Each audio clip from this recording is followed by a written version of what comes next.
Enola Holmes 2 thrives in the charm of Millie Bobby Brown.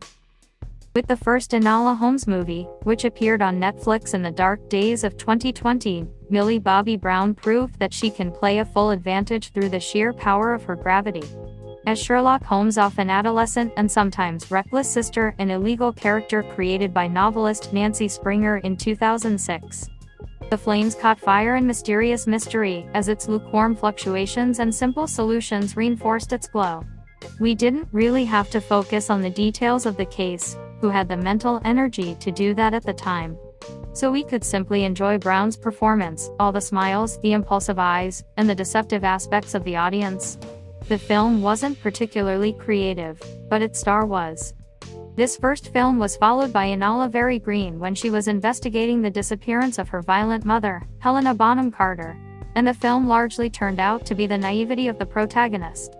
We can experience this busy Victorian world through its innocent, sometimes thunderbolt perspective.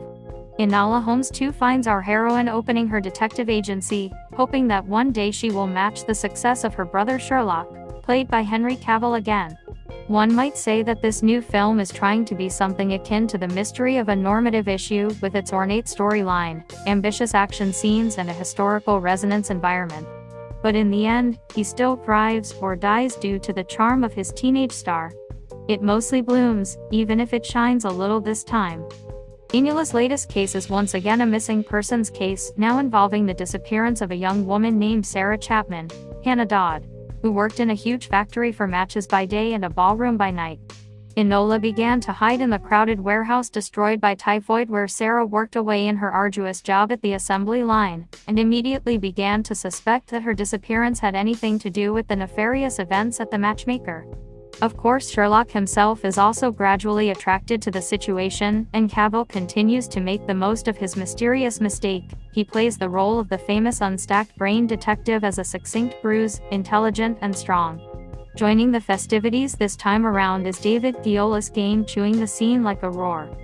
So the performances remain enchanting. Bonham Carter also returns in a short interval of action, and the film, despite its narrative ambitions, seems to understand that its strength lies in the cast, particularly in its leadership.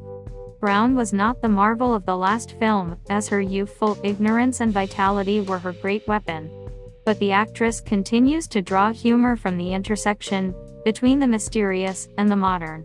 Her outdated behaviors do not appear as precious tricks and eager to please the audience, but rather unguarded moments. Enola is still a child trying to keep her together, often failing. She breaks, in other words, but she breaks in character.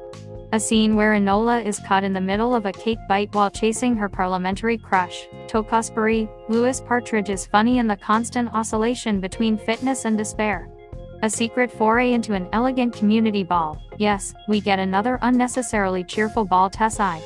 Unmasking found Enola struggling to understand the secret language of hand lovers and awkwardly trying to talk to the main suspect's man. The power and energy of Brown's performance even helped take a look at director Harry Bradbur's rather intermittent direction, in which he does not breathe. He cuts all his scenes very quickly, as if worried that we are tired of all this Victorian. It is clear that he spent a lot of time and money recreating it. But the atmosphere has never been part of the purchase order, has it? Bradbury also directed The Fleabag, and was there primarily to highlight the central performance of breaking the fourth wall, a duty he does ably and effectively. And perhaps the fast pace of the image, which does not stop thinking about anything, is working on the other hand. Attempts to add touches of the au courant genre to these types of stories can often turn out to be very annoying, and there will certainly be those who fit into Enola Holmes movies who will feel like satirical attempts to merge Gen Z's position with the atmosphere of the period.